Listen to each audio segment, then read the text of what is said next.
आविष्करोति यः विश्रुतं विश्वरूपं च तस्मै बुद्धात्मने नमः। सद्गुरु स्वरूप परम आदरणीय श्री चांदेकर सर, परम आदरणीय मैडम और उपस्थित सभी अध्यात्म प्रेमी आत्मरूप सज्जनों को मेरा सादर प्रणाम।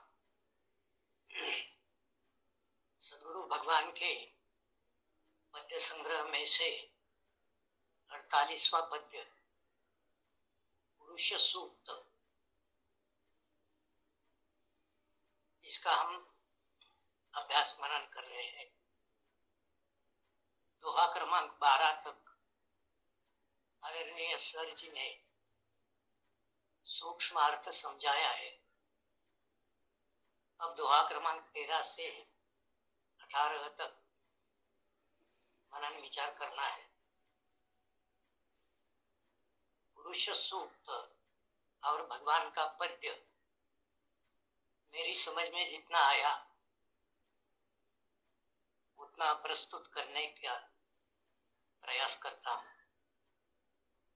पूर्व संदर्भ के लिए अल्प विवेचन आवश्यक है।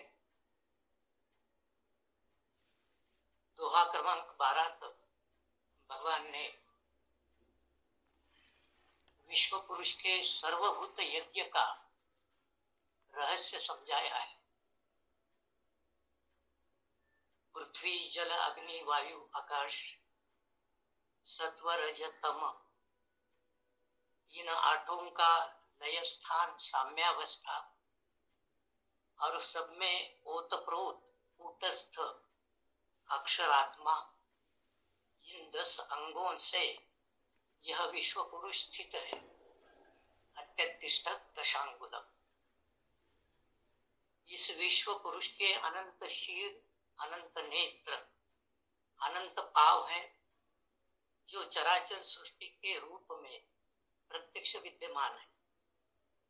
स्थूल भूमि से लेकर सूक्ष्माति सूक्ष्म परब्रह्म तक इस विराट दृश्य की व्याप्ति है। इसलिए इसे पुरुषयैव इदं सर्वम कहा है। परब्रह्म वस्तु एक होते हुए भी एको हम बहुश्याम स्फुरन संकल्प के कारण बहुत हो गई। निज रूप का वैभव और ऐश्वर्य देखने तथा निजानंद के लिए अनंत स्वरूप में प्रकट हुई।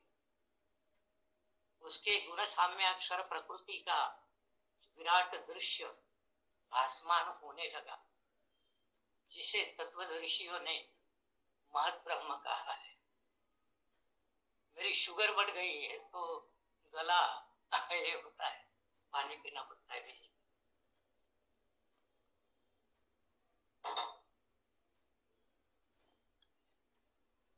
इस महत ब्रह्म को प्रकाशित करने के लिए सर्वत्र कूटस्थ अक्षर ब्रह्म अधिष्ठान के रूप में विराजमान है। प्रकृति के गुणों का चक्र घूमते ही यह अष्टधा होकर गतिमान हो गई और त्रिगुण और पंच तत्वों का विराट दृश्य 4 खाने, 4 वाणी, 4 अवस्था, 4 वर्ण, 4 युगादि रूप में दिखने लगा। उसमें से उद्भिज, स्वेदज, अंडज, जरायुज यानी क्रमशः वनस्पति सृष्टि, जलचर सृष्टि, पक्षी सृष्टि, चतुष्पाद पशु और द्विपाद मानव का यह स्वयंभू विराट दृश्य प्रकट हुआ, जिसमें उत्पत्ति स्थिति लय का चक्र अखंडित है। यही विश्व प्रकृति का अखंड और स्वयंभू यज्ञ है। इस यज्ञ में विश्व पुरुष ने अपने 10 अंगों की आहुतियां दी है, समर्पण किया है। इन सर्वांगों के मंथन द्वारा सर्व चराचर सृष्टि की रचना हुई। इसमें गाय, बैल, भैंस, अश्वादि पशु, भेड़, बकरियां जैसे प्राणी निर्माण हुए। ऐसा दोहा क्रमांक 12 में भगवान ने कहा है। अंत में मनुष्य प्रकट हुआ जो जीव सृष्टि में सर्व साधन संपन्न, परिपूर्ण और स्वयं पूर्ण है, विचारी है, विवेकी है, ज्ञानी है। उसने मानवीय जीवन और विश्व पुरुष का यथार्थ स्वरूप जाना, ज्ञान विज्ञान प्राप्त किया, ज्ञान यज्ञ आरंभ हुआ, मानवीय जीवन की भौतिक समृद्धि और आत्मोन्नति की तरफ ये मानवीय समाज बढ़ा। यहाँ तक पूर्व संदर्भ पर्याप्त है, ऐसा मुझे लगता है। अब दोहा क्रमांक 13। दोहा क्रमांक 13 में भगवान कहते हैं, जब अभिमानी पुरुष पशु यज्ञ हेतु बलिदीन मुख बाहु गुरु चरण इस प्रकार स्थिर किम। अभिमानी पुरुष यानी ज्ञानी पुरुष, ज्ञान का अभिमानी पुरुष, वह अक्षर रूप ही होता है, तत्वदर्शी ही है। और यहाँ पशु, यह शब्द का प्रयोग पश्यति इति पशु इस अर्थ से किया गया है, ऐसा मुझे लगता है। विमूढ़ा नानु पश्यन्ति पश्यन्ति ज्ञान चक्षुषा, ऐसा गीता में भगवान श्री कृष्ण जी ने कहा है। यह ज्ञानी विज्ञानी है, तत्वदर्शी है, दिव्य चक्षुवान है।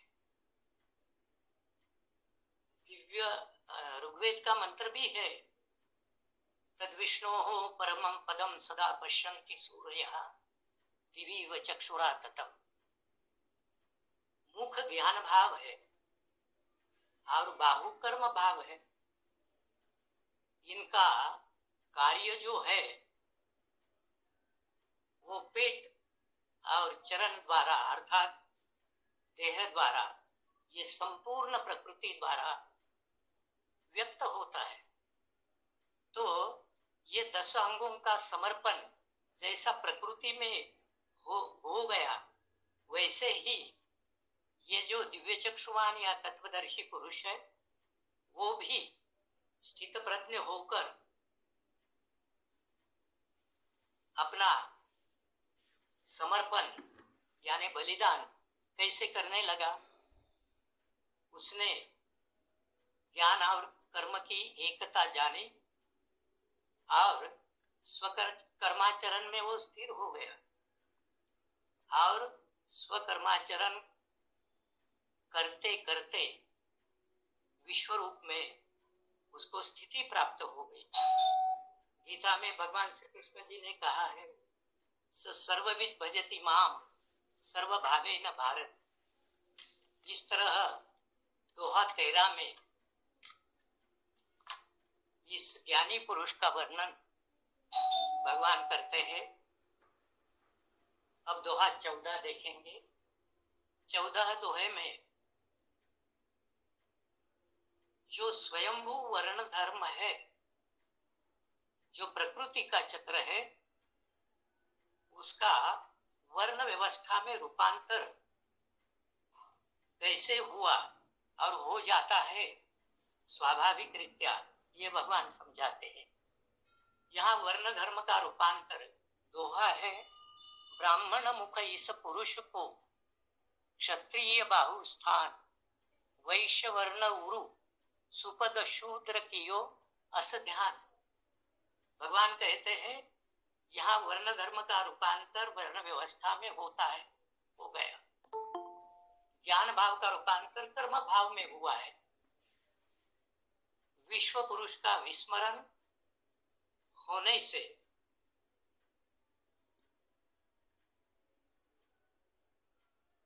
राष्ट्र पुरुष तथा समाज पुरुष की कल्पना उदय हुई, श्रुति की कल्पना है।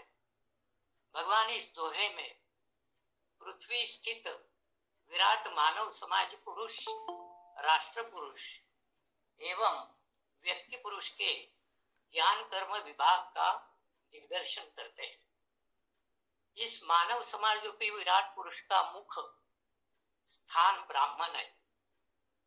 विश्वरूप पुरुषोत्तम का जिसने प्रत्यक्ष यथार्थ दर्शन किया और उस विज्ञान दृष्टि, अनुभव दृष्टि, दिव्य दृष्टि के प्रकाश में जो फलेच्छा रहित स्वकर्माचरण द्वारा विश्व सेवा में स्थित हो गया, वे ही ब्रह्मज्ञानी तत्वदर्शी पुरुष ब्राह्मण है। विश्वरूप परमात्मा इन तत्वदर्शियों के मुख से ही प्रत्यक्ष बोलता है, यथार्थ ज्ञान विज्ञान प्रकट करता है। उनकी वाणी वेदवाणी है, यह वेदोक्त रहस्य है। अब क्षत्रिय, वैश्य, शूद्र इन तीन वर्णों के बारे में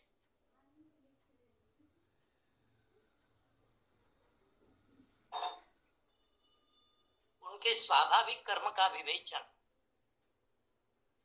श्री कृष्ण जी ने भगवत गीता के 18वें अध्याय में किया है। श्लोक 41 से 44 तक देखने पर इन तीन वर्णों का भी जो स्वभाव है वो ध्यान में आ जाता है। कर्म से वर्ण की पहचान होती है। तो भगवान कहते हैं यहाँ वर्ण कर्म का रूपांतर, वर्ण धर्म का रूपांतर चातुर्वर्ण व्यवस्था में कैसे हुआ और उसका स्वरूप क्या है, यह उन्होंने समझाया है। मनुष्य में भी मुख, बाहु, पेट, उरु और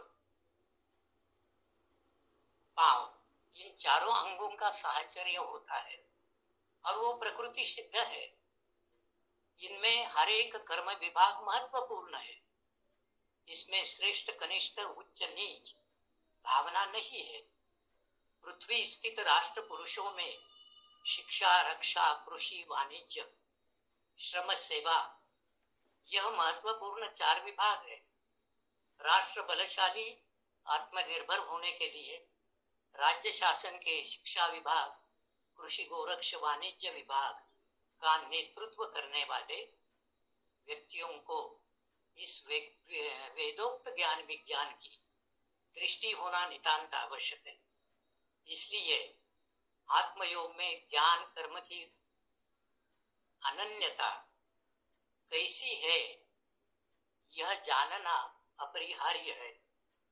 यह यथार्थ विज्ञान जानो, ध्यान में रखो और फलेच्छा रहित स्वकर्माचरण से विश्वरूप की सेवा करो, ऐसा भगवान इस दोहे में कहते हैं। अब दोहा क्रमांक 15, उसमें भगवान कहते हैं, शशि मन से, रवि नेत्र से, इंद्र अग्नि भगवान, मुख से प्रगटे, प्राण से वायुदेव निर्माण। इस दोहे में भगवान ने विश्व पुरुष के अंगों की जो रोचक कल्पना श्रुतियों में है, स्मृतियों में है, उसका यथार्थ दर्शन दिया है।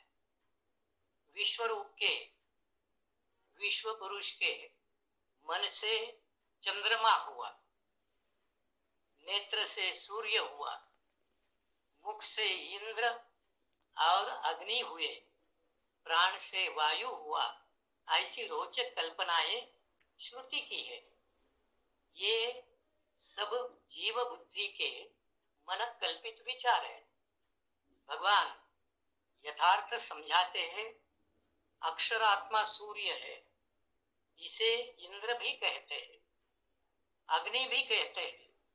अर्थात इंद्र की जो शक्तियां हैं वो मनुष्य में इंद्रियां हैं। हम नेत्र, त्वचा, कान, जिह्वा, नासिका, मन और बुद्धि, ये सब इंद्रियां हमारी आत्मशक्ति ही है, आत्मा की ही शक्ति है।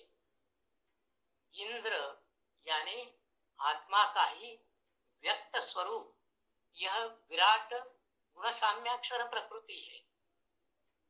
परोक्ष ज्ञान प्रद श्रुति मंत्रों का यथार्थ बोध होने के लिए तत्वदर्शी पुरुषों से ज्ञान दृष्टि प्राप्त कर यह अनुभव प्राप्त करना आवश्यक है। दोहा 16 में भगवान कहते हैं, अंतरिक्ष है नाभि से, सिर है स्वरलोक, पृथ्वी चरणों से कही, दिशा कान से लोक। यानी पृथ्वी चरणों से कही, त्रिपुटी द्वारा देखा जाए तो इस रोचक कल्पनाओं का अर्थ ध्यान में आ जाता है। पृथ्वी अक्षर है, अंतरिक्ष अक्षर है और देव पुरुषोत्तम है, सबको धारण करने वाला विश्वरूप पुरुष है। विश्व पुरुष यानी पुरुषोत्तम की नाभि अक्षर है। इस नाभि से ही अक्षर स्वरूप यानी पृथ्वी और अक्षर देवरूप पुरुषोत्तम से, दोनों अक्षर और पुरुषोत्तम ये अक्षर रूप से ही दिख रहे हैं या विद्यमान है। नाभि से अंतरिक्ष, मस्तक से द्युलोक, पांव से भूमि, कान से दिशाएं निर्माण हुई, यह सब अलंकारिक वर्णन है। विराट पुरुष सर्वरूप है, सर्वव्यापी है। विविधानि राजन्ते वस्तुनि यत्र सः विराटः। सर्वत्र जो है इस विराट पुरुष के सब अंग ही है। दोहा क्रमांक 17। देवों ने जब पुरुष पशु यज्ञ हेतु गही लीन, 7 छंद तब परिधि, अरु त्रिसप्त समिधा दीन। 7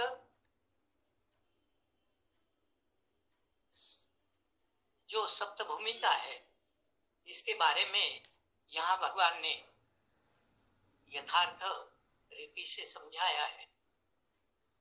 तत्वदर्शी पुरुषों के ज्ञान यज्ञ की 7 परिधियां थी और 3 गुणा 7 अर्थात 21 समिधाएं थी। देव यानी तत्वदर्शी पुरुष जिस यज्ञ का आयोजन और इस ज्ञान विज्ञान का प्रचार प्रसार वे मानव समाज में करते थे और जिज्ञासु मुमुक्षु स्त्री पुरुष को इस विश्वरूप परमात्मा से बांधते थे, यानी अनुभव प्रदान करते थे, दोनों का योग सिद्ध करते थे। तत्वदर्शियों की बोध प्रक्रिया त्रिपुटी द्वारा होती है।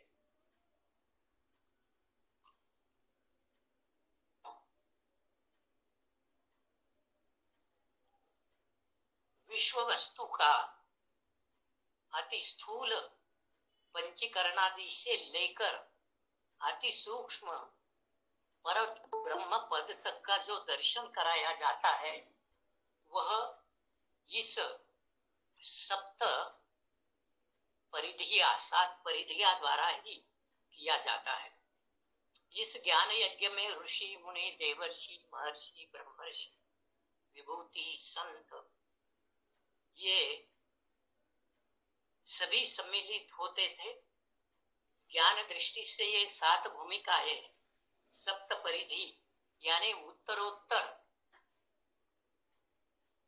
आत्मोन्नति की श्रेष्ठ भूमिकाएं हैं। जिज्ञासु मुमुक्षु जो ज्ञान यज्ञ में सम्मिलित होते थे वे अपनी पंच ज्ञानेन्द्रिया, पंच कर्मेंद्रिया, पंच तत्व, पंच तन्मात्रा और मन, ये कुल 21 समुदाय संयमित करके यानी चित्त एकाग्र करके ये अनुभव ग्रहण करते थे। कर्म दृष्टि यही समुदाय भूः भुवः स्वः महा जनः तपः सत्यम, ये सप्त व्यावृत्तियां कही जाती है। इसे ही ब्रह्म सूत्र कहा जाता है, ब्रह्म सत्र कहा जाता है। कृत युग में विविध क्षेत्रों में ऐसा ब्रह्म सत्र तत्वदर्शियों से आयोजित किया जाता था। तत्वदर्शी सद्गुरु से विश्वरूप परमात्मा का अनुभव प्राप्त होकर परमात्मा रूप में अकंप स्थिति प्राप्त होने तक यह ज्ञान यज्ञ की उत्तरोत्तर 7 बौद्धिक अर्थात अंतःकरण की जो विकास की श्रेणियां है वो सप्त परिधियां है। हर एक भूमिका में त्रिपुटी यानी 3 फुट इस तरह ये भूमिका सप्त भूमिका मिलकर 21 त्रिसप्त भूमिका हो जाती है।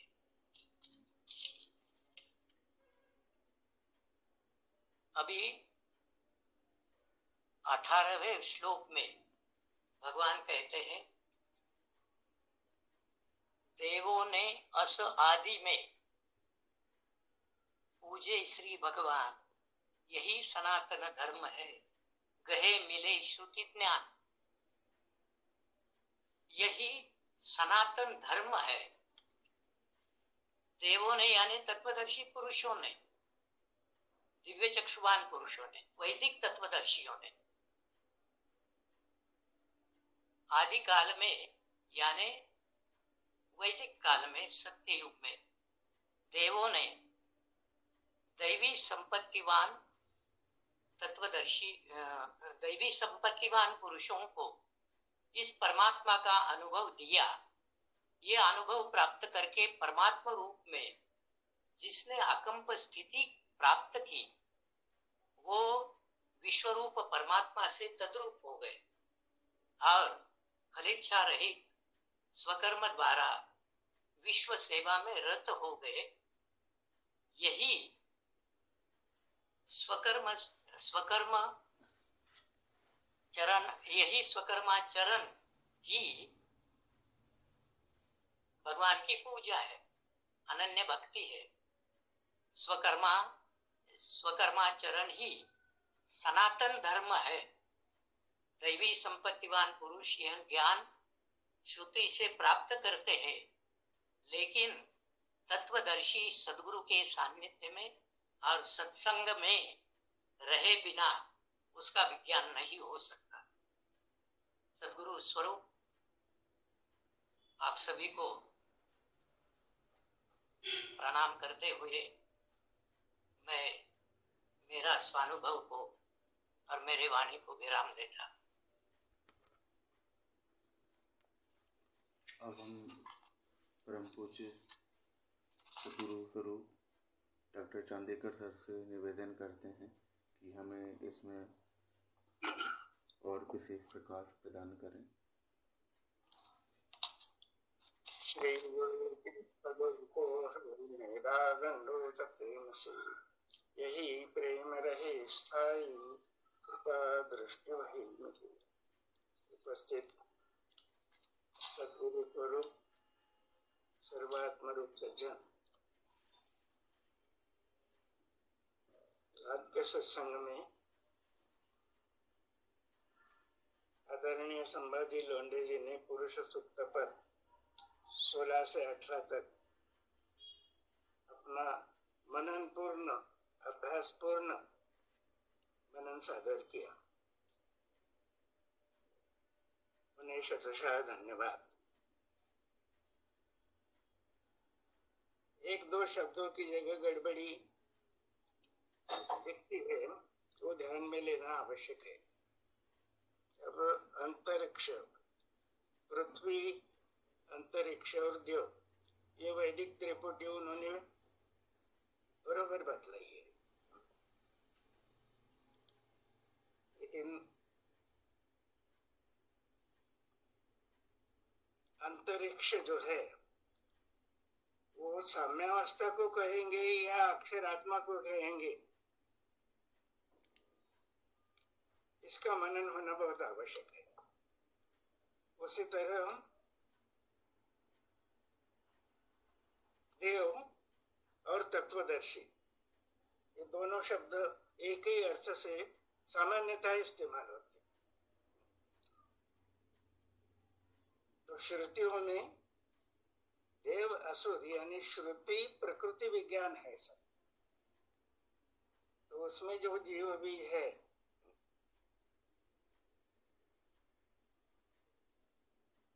बीज प्रदात पिता यानी अक्षर है, तो अक्षर का बीज स्फुरण रूप से अक्षर प्रकृति में आता है। तो इसलिए प्रकृति के दैवी और आसुरी दो विभाग होते हैं। तो देव किसको कहते हैं कि जो ज्ञान भाव वस्तु का है, अक्षर भाव, उसको समझने के प्रयास में पुरुषार्थ करते हैं, उनको देव कहा जाता है। लेकिन जो प्रकृति का ही संशोधन करके सुख ऐश्वर्य में मस्त रहना चाहते हैं, वो आसुरी भाव है। तो ये विज्ञान जो है, यज्ञ जो है, पुरुष सूक्त का ज्ञान यज्ञ, वो सबके लिए खुला है, तो दोनों को भी खुला है। लेकिन ये देव जो होते हैं, उनको अक्षर का बल, ज्ञान विवेक होने से उनमें मुमुक्षुत्व दिखता है, जानने का प्रयास करते हैं। ये ध्यान में लेना चाहिए कि मुमुक्षु ये दैवी स्वभाव के लोग हैं, और जो ध्यान ही नहीं देते इसके तरफ, वो आसुरी सर्ग है। दोनों को भी सद्गुरु सर्वरूप होने से दोनों के सामने ये प्रकट कर देते।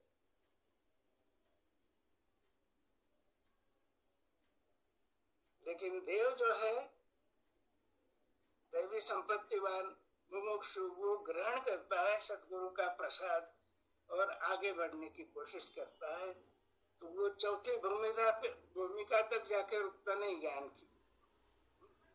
चौथी भूमिका में महानतम सर्वतो गुणे, भाषण प्रवचन कीर्तन सब में पारंगत हो जाता है सब बतलाने में।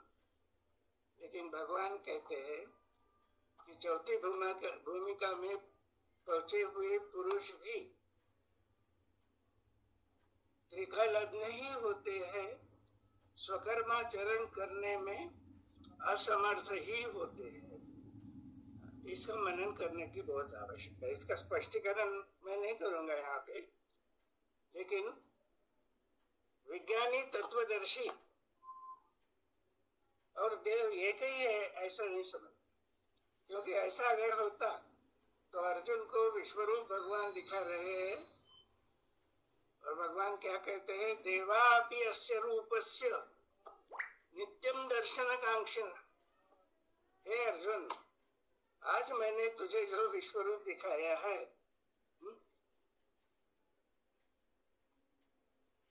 वो देवों को भी नहीं दिखा, वो भी लालायित रहते हैं उसके। नित्यम दर्शन कांक्षिणा। तो जब मुमुक्षुत्व आ जाता है दैवी स्वभाव में, तभी वह इस ज्ञान विज्ञान के यज्ञ में आगे बढ़ता है। अभी इसमें ये जो त्रिपुटी है, पृथ्वी, अंतरिक्ष और देव, तो अंतरिक्ष और आकाश एक ही है कि अवकाश?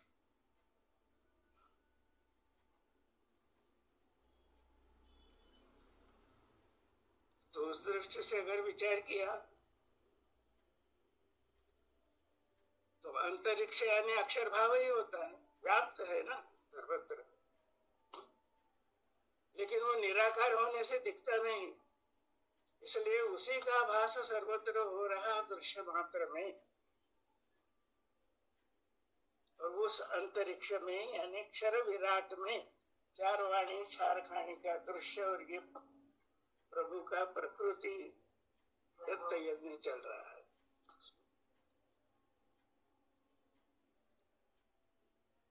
तो ये स्पेस जिसको हम कहते हैं, ये आकाश यानी द्रव्य शक्ति है, तमोगुण का आकाश है। और अंतरिक्ष जो है, यहाँ पे उस क्षर विराट स्थूल स्वरूप, क्षर विराट भाव जो है पुरुषोत्तम प्रभु का, उसका स्थूल भाव, क्षर का स्थूल भाव, ये अंतःकरण है जीव का यहाँ पे। और इसे ये अंतरिक्ष कौन सा है यहाँ पे, जिसमें मन, बुद्धि, अहम और चित्त, चारों का खेल अंतःकरण में चल रहा है। और चित्त को जब प्रकाशित करता है अक्षरात्म तत्व, तब ये चारों भी प्रकाशित होकर कार्यरत हो जाते हैं। तो यहाँ इतना ही काफी है कि ये मनन के लिए ये विषय है, इसमें आवश्यक ही है। अब ये चार वर्ण व्यवस्था वगैरह जो है, वो भी थोड़ी ध्यान में लेना चाहिए। श्रुति चार वेद है, लेकिन दिव्य चक्षु के सिद्धांत के अनुसार, भगवद गीता के भी सिद्धांत के अनुसार, वेद एक ही है। प्रत्यक्ष अनुभव जो है विश्वरूप परमात्मा का, उसे ही वेद कहते हैं। इसीलिए भगवान श्री कृष्ण जी से व्यास जी को मिला, अनुभव मिला, मनन शुरू हो गया उनका, लेकिन समाधान नहीं हुआ। मुनिनाप्यहम व्यासः सर्वश्रेष्ठ थे मुनियों में, लेकिन उदास होकर बैठे कि मैंने सब चार वेद लिख दिए, पुराण इतने लिखे सब, फिर भी मुझे संतुष्ट क्यों नहीं, समाधान क्यों नहीं। तो नारद जी ने बतलाया, भाई सदगुरु से समर्पण भाव नहीं, इसलिए पराभक्ति नहीं हो रही। ज्ञान है, प्रगटीकरण का, प्रदर्शन का चातुर्य है, लेकिन समर्पण भाव नहीं। तब भागवत लिखी, और भागवत में वही व्यास जी क्या कहते हैं, एक एव पुरा वेदा,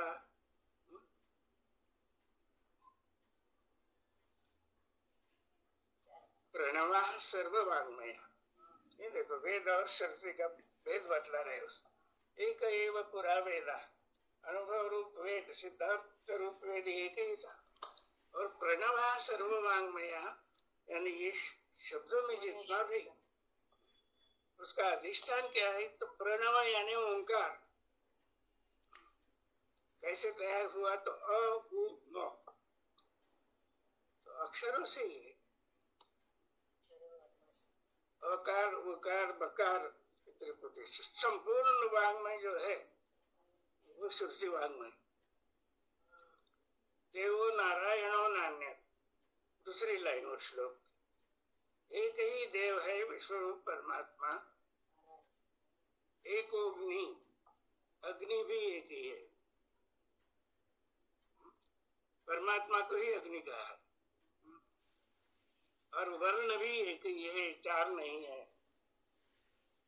आज इसको समझने की बहुत आवश्यकता है। और ये कब कहते हैं, मननावस्था पूर्ण होने के बाद, निधिध्यास साक्षात्कार होने के बाद, जब वो समर्पित हो गए सद्गुरु स्थान में, तो सर्वांगियों की रचना देखी कैसी, पूरा समझा दिया उन्होंने। एक ही वस्तु में जानो कल्पित भावती ने, निज रूप लखाने को वेदों ने कल्पना की। सब तीनों भाव समझ जाते हैं और हम त्रिकालाज्ञ हो जाते हैं।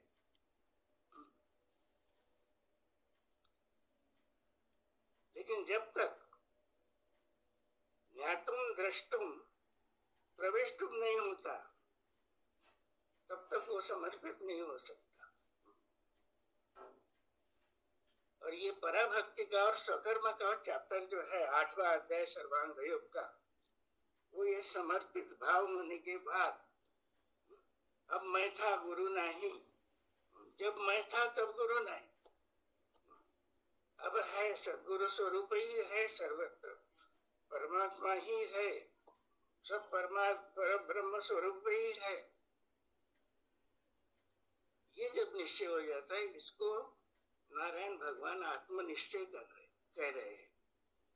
आत्मनिश्चय, और आत्मनिश्चय से ही पराभक्ति की शुरुआत होगी। पश्चात बीज भक्ति का अनन्य बढ़ने लगे। तो इसीलिए हमारे संतों ने भी कहा है कि बाबा भक्ति एवढी सोपी नहीं है, बस करून टाका, अपना वर्ण पहचान के कर्म करो, ऐसा हम बोल देते हैं। ऐसे वर्ण पहचानना यानी क्या है? वस्तु का प्रकाश है। जब हम वस्तु में ही सिद्ध होंगे तो वस्तु का प्रकाश आप ही आप दिखने लगेगा। अकर्म रूप से देखे विश्व में वो सदैव ही, ये पराभक्ति है, श्रेष्ठ है। भगवान के शब्द है सर्वांग योग।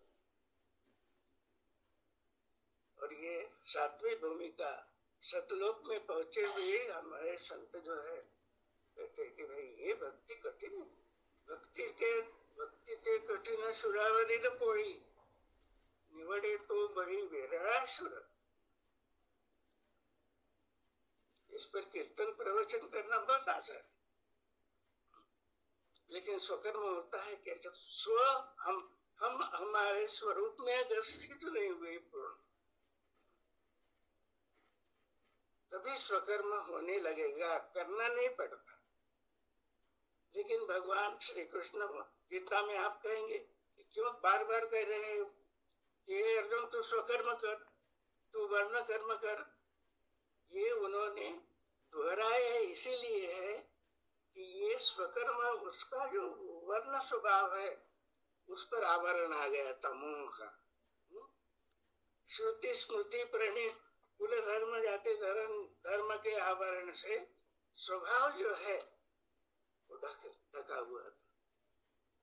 और इसलिए कहते हैं वो कि स्वधर्म निधनम से सर्वधर्मान परित्यज्य नाम एकम शरणम व्रज। तो ये सब सूक्ष्मता से ध्यान में लेने की आवश्यकता है। तो जब उद्देश्य पे रखते हैं हम लोग, तो ये प्रथा ठीक नहीं है ना कि अपना वर्ण पहचान के कर्म करो।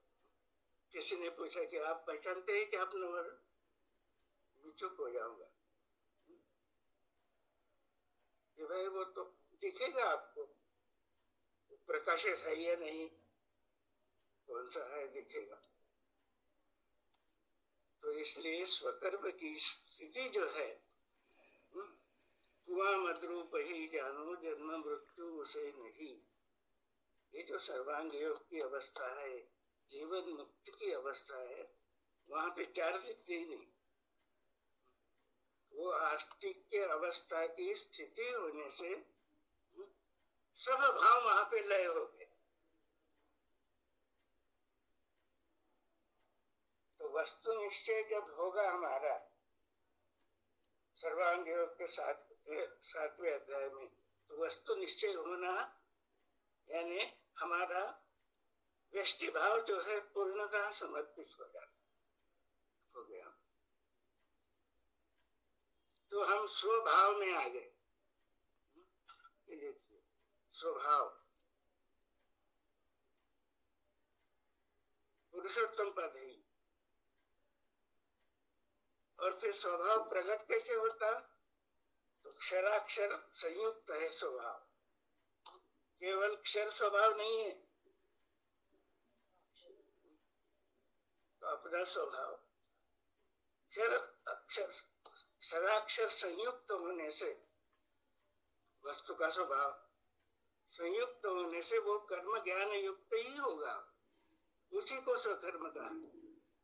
तो अब संभाजी ने जो स्पष्ट किया है कि ज्ञान यज्ञ, वो ज्ञान यज्ञ वही है कि जो कर्म में प्रकाशित रहता है कर्म करके। इसलिए भगवत गीता के दूसरे अध्याय में भी भगवान कहते हैं कि हे अर्जुन, मैंने तुझे अज्ञान से निकालने के लिए ज्ञान बुद्धि कही, सांख्यों का ज्ञान कहा, उपनिषदों का ज्ञान कहा।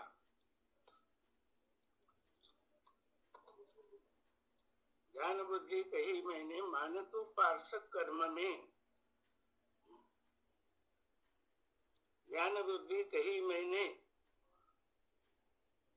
अब जान तुम भाषण करने में, ऐसा नहीं कहा।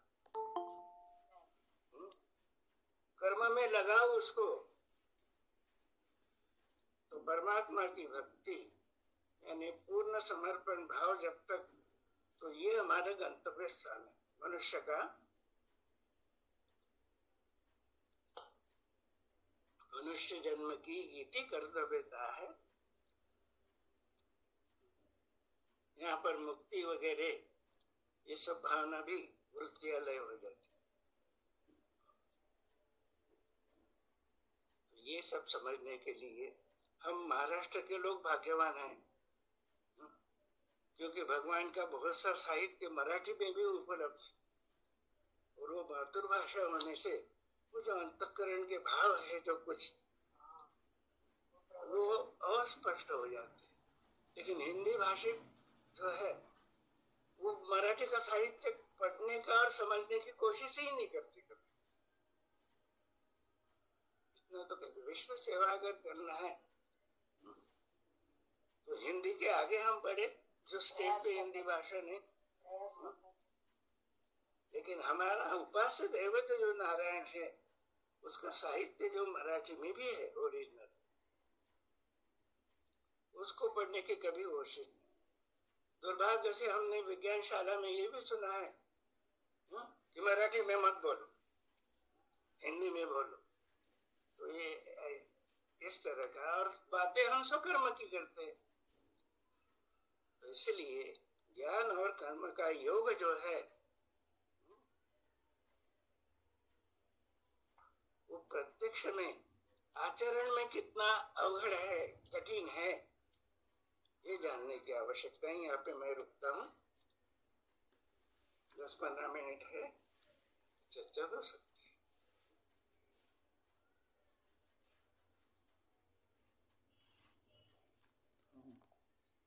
हाँ, प्राची जी पूछ लीजिए। प्राची जी, हाँ पूछ लीजिए। हाँ जी जी, हाँ पूछिए जी। नर्मदे हर चांदेकर जी, सबको नर्मदे हर। नर्मदे जी। अभी जो चर्चा हुई, संभाजी लोंढे जी ने बताया, तो सप्त भूमिका ज्ञान दृष्टि से बोलते हैं और सप्त व्यावृत्ति कर्म दृष्टि से बोलते हैं। ऐसा क्यों, मतलब उसमें ऐसा क्यों बोला जाता है? अंतर काय त्याच्यात ते कळत नाही। सप्त भूमिका दोघांना म्हटलं तर काय हरकत आहे का? दोघांना सप्त व्यावृत्ती म्हटलं तर काय हरकत आहे? युक्त आहे ना, अच्छा आहे, ज्ञानयुक्त आहे ना। वस्तू ठमर ठेवून बघा, वस्तू अक्षर आहे की क्षर आहे? क्षराक्षर संयुक्त। हा, क्षराक्षर संयुक्त आहे ना। क्षरभाव कर्म आहे आणि ते कर्म व्यवस्थित होण्यासाठी ज्ञानभाव जो आहे तो अक्षर आहे। वेगळं करू शकतो का आपण? आणि म्हणून या ज्ञानाचीच भूमिका आहे। पण काय झालं, श्रुतींनी त्याचा उपयोग फक्त यज्ञ दान तप या द्रव्य यज्ञामध्ये वापरला। तेच मंत्र वापरतात द्रव्य यज्ञामध्येही, पुरुष सुक्तच वापरतात, त्यांना बोधच राहत नाही। ही जागृती देण्याकरता भगवान मायानंद चैतन्यांनी सप्तभूमिका स्पष्ट करताना केवळ त्या ज्ञानाच्या दृष्टीने, म्हणजे श्रुतींचं ज्ञान आहे, उपनिषदामध्ये आहे, त्या ज्ञानामध्ये तुम्ही तरबेज झाले तर सातही भूमिकांचं वर्णन करू शकाल, पण आपण तपासलं पाहिजे की हे जे मी वर्णन भूमिकांचं करतो, तुम्ही कोणत्या भूमिकेत आहे? भूमिका कितपत जगतो आपण कर्मामध्ये? आपण कोणत्या भूमिकेमध्ये आहोत? म्हणजे ते ज्ञानयुक्त कर्म. याच्यात मुख्य भेद याच्यासाठी केलाय त्यांनी की द्रव्य यज्ञ जो आहे तो यज्ञ दान तपाचा, आणि ज्ञान यज्ञ जो आहे तो ज्ञानयुक्त कर्माचा. हा फरक लक्षात घ्या.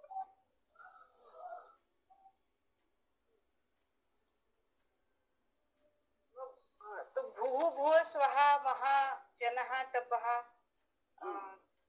ये सप्त व्यावृत्ति द्रव्य यज्ञ में उपयोग की जाती है, इसीलिए वो कर्म दृष्टि से ऐसा बोलते हैं, ऐसा कह सकते हैं.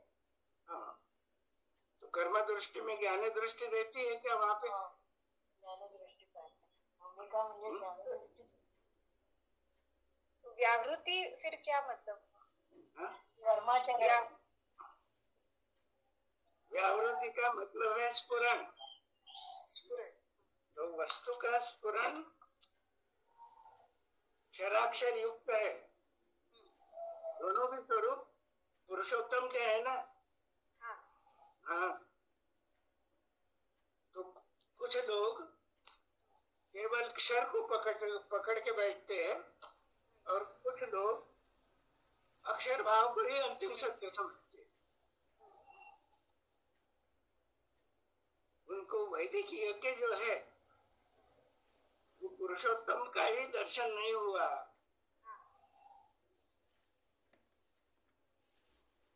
तो व्यावृत्ति जो है वस्तु की, पर ब्रह्म वस्तु की, ध्यान में नहीं आती स्फुरण रूप.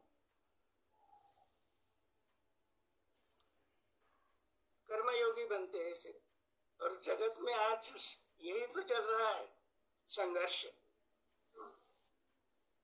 कर्मवीर कोई कमी नहीं है, लेकिन ज्ञान की कमी है, निष्ठा नहीं है ज्ञान की. ज्ञान की यानी परोक्ष ज्ञान बहुत है, लेकिन अनुभवजन्य ज्ञान की निष्ठा नहीं है वहां पे. और इसीलिए स्वकर्म नहीं हो रहा, अशांति बढ़ रही. उसका कारण देखिए, स्वकर्म नहीं हो रहा. तो स्वकर्म यज्ञ होने के लिए ही इस वैदिक यज्ञ को समझने की आवश्यकता.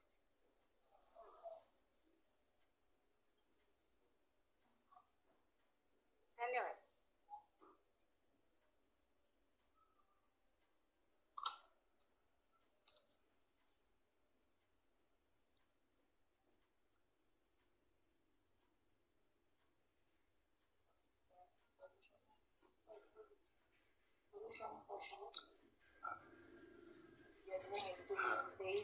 अब जो अक्षर का प्रकाश चतुर्विध रूप से अक्षर में दिखता है, जिसे हम चातुर्वर्ण कहते हैं, वो भी आज क्रियाशील रहा है. ब्रह्मदेव ने उसकी व्यवस्था लगा दी कुलों में, और फिर कुलों के जाति हो गए. इस तरह अवनति होते होते आवरण छा गया स्वयंभू वर्ण पर. तो इस आवरण को दूर करने के लिए दिव्य चक्षु बिना कोई उपाय नहीं है दूसरा.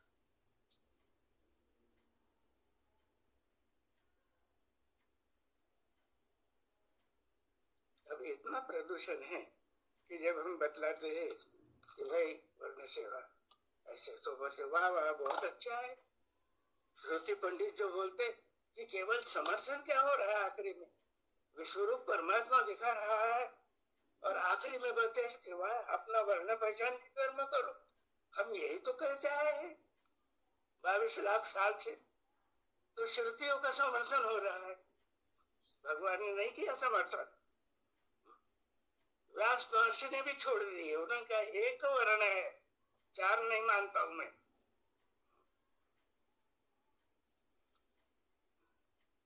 तो इसको विज्ञान कहा. कहाँ है बतलाइए सर्वांग योग में. पराभक्ति के वक्त उल्लेख किया है कि भगवान ने की. कहाँ पे वर्ण शब्द रखा है? उनको पता था सर्वत्र घूमे जो धर्मग्लानि का भयान स्वरूप देखा उन्होंने, वो शब्द ही हटा दिया सर्वांग योग से. अकर्म रूप से दिखे विश्व में वो सर्वे। तो हम भी वही श्रुति सुनते आए और उसी को पकड़ के बैठे और दोहराते जाते हैं। ऐसा नहीं होना चाहिए। तो इसलिए इतनी मिक्स हो गई है श्रुति और वेद।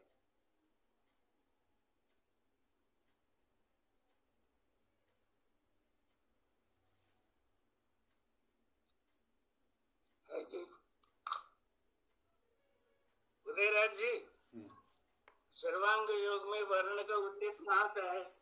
चार का उल्लेख कहाँ आता है? नहीं आता है जी, अकर्म रूप से भगवान ने। हाँ, तो फिर उपदेश में हम सुनते आ रहे हैं ना। जी। आखिर में चार और पहचान के करो जी। इतनी जल्दी कैसा पहचान गए हम हमारा वर्ण? तो वस्तु में स्थिति होगी हमारी तो वर्ण प्रकाशित होगा। वर्ण का अर्थ ही है प्रकाश। तो आपके ज्ञान का प्रकाश जो है वो कर्म में दिखेगा। इसीलिए इसका नाम है कर्म कौशल्य योग, स्वकर्म कौशल्य योग। भगवद गीता में टिप्पणी में बहुत स्पष्ट किया है।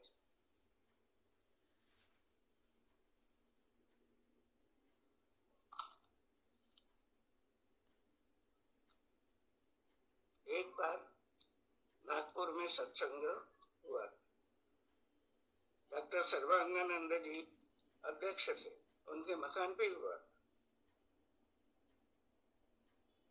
और मुझे आज्ञा हो गई वरिष्ठ लोगों की कि भाई अनुभव रखो, अपना स्वानुभव रखो। जितना मुझे समझता था उतना रख दिया। आखिरी में सर्वांगानंद जी पूछते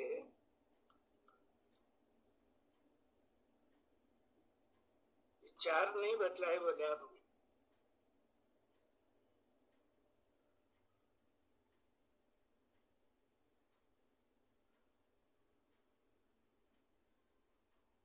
हमें मुझे ये वस्तु सामने है, मुझे नहीं दिख रहे चार। चुप हो गया मैं। नमस्ते कर।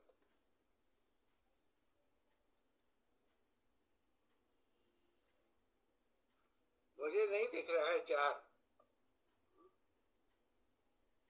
प्रसाद वगैरह लेने के बाद प्रसन्नता से उन्होंने उनका हाथ मेरे पेट पे रख दिया।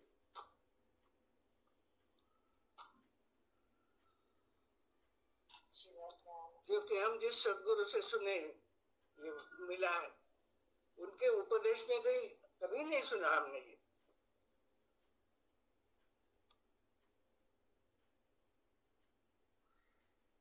तो ये हमें जो ग्लानि आ रही है वो समझ के हमने दूर करना है, किसी को दोष देने का नहीं। ये प्रकृति का स्वभाव है, ये गति में ग्लानि आती ही है।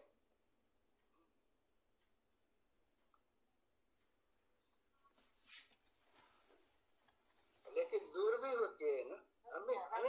हम सब निमित्त मात्र है उसमें। म्हणून ज्ञानाचा प्रकाश सदैव ग्लानी नाही। इसीलिए भगवान हमेशा हमें जागरूक किए कि भाई सत्य ही लेना, सत्य ही देना।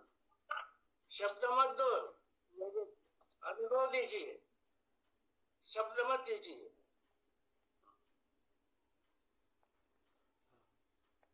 केदार जी अपना प्रश्न पूछ लीजिए। नर्मदेवर जी, मेरा प्रश्न जो है वो ब्रह्म सूत्र का जो नक्शा है, नक्शा नंबर 7, उसके ऊपर है। वो जो ईश्वर की त्रिपुटी है ना, उधर अपरा प्रकृति का विलास जो है वो विद्या और अविद्या के रूप में दिया है। तो ऐसा क्यों किया है ये मुझे समझना है, क्योंकि महानंद के साहित्य में ज्यादातर विद्या विद्या नहीं आती है। वो अविद्याम च, वो जो उपनिषद का मंत्र है विद्याम च अविद्याम च, वो पता है, मगर एकदम यहाँ से कैसे आया? आप प्रकाश डाल सकते हैं क्या थोड़ी सी इसके ऊपर? ब्रह्मसूत्र गीतोपनिषद तो प्रकृति के ये दो भाव है क्षर विराट में, विद्या और अविद्या। हाँ।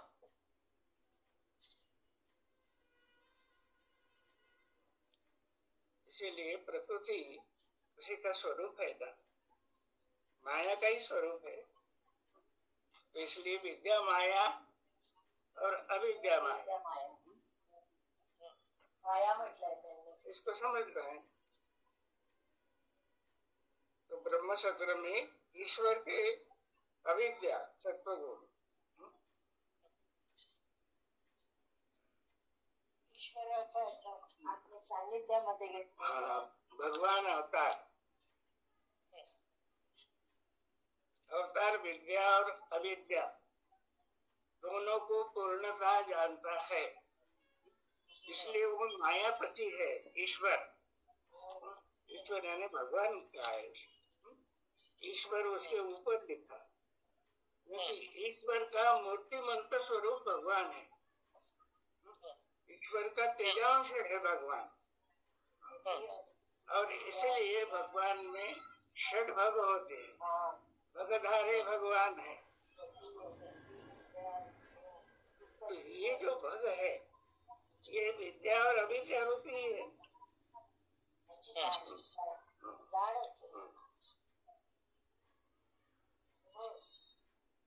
तो यहाँ पे अविद्या सत्व गुण है। कौन सी दृष्टि से अविद्या सत्व गुण है, कौन सी दृष्टि से? ये शुद्धता की दृष्टि से, शुद्धता थी। राम जो थे उनका जो धनुर्धारी विद्या थी वो अविद्या में ही आएगी, मगर वो शुद्ध हेतु से था, तो ऐसे ये अविद्या ले सकते। वो विद्या जो है धनुर्धारी की, वो क्षात्र तेज का स्वभाव है, स्वभाव है। हाँ, वो गुरुकुल में पढ़ने नहीं गए थे धनुर्विद्या।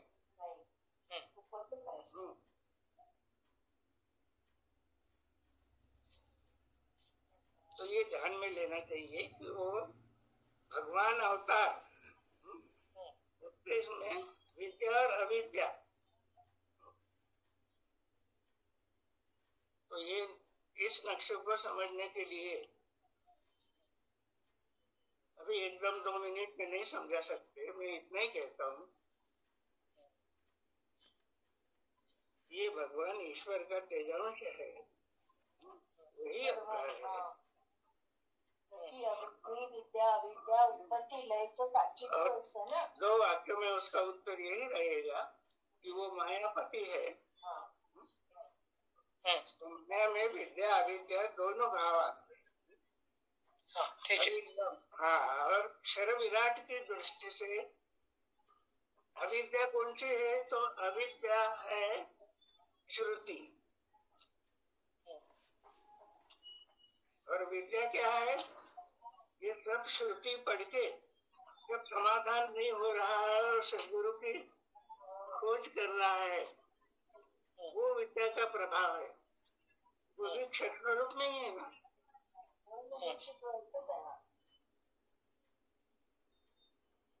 तो देखिए ना, इतना प्रवचन करने वाले बड़े बड़े लोग दुनिया में बैठे हैं,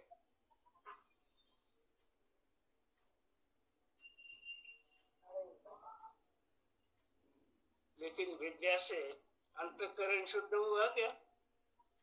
नहीं। जानना चाहता हूँ ये यथार्थ मुझसे कहे, ऐसा करने वाले कितने ज्ञानी दिखते हैं आपको संसार में? नहीं दिखते। हाँ, यही तो है माया का स्वरूप। भगवान कहते हैं कि वो वेदांत का स्वरूप नहीं है कि माया कह दी तो वो भ्रम हो गया, विद्या होगी। उसमें भी दोनों स्वरूप।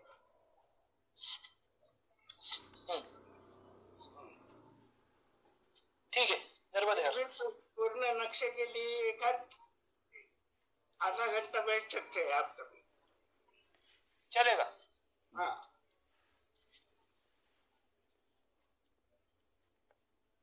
पुरुष सूत्र के बारे में कुछ सवाल हो गए?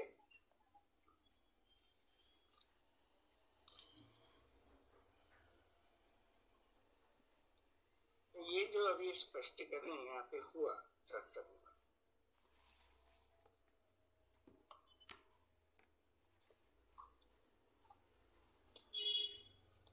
उसमें सिद्धांत को छोड़ के कुछ बातें किसी को कुछ महसूस हुई होगी तो खुले दिल से आप स्पष्ट कर सकेंगे कि भाई ये आपने कहा लेकिन ये मुझे नहीं पड़ता।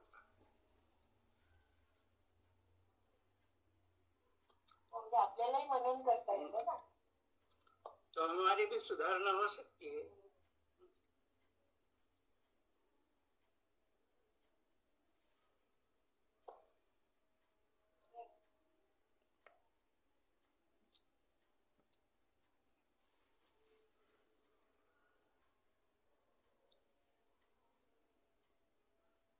वैसे हाँ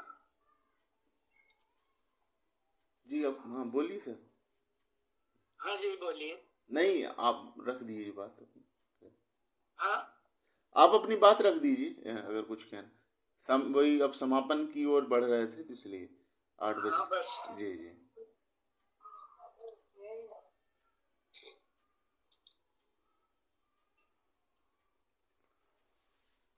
तो सत्र समाप्त करते हैं हाँ जी जी।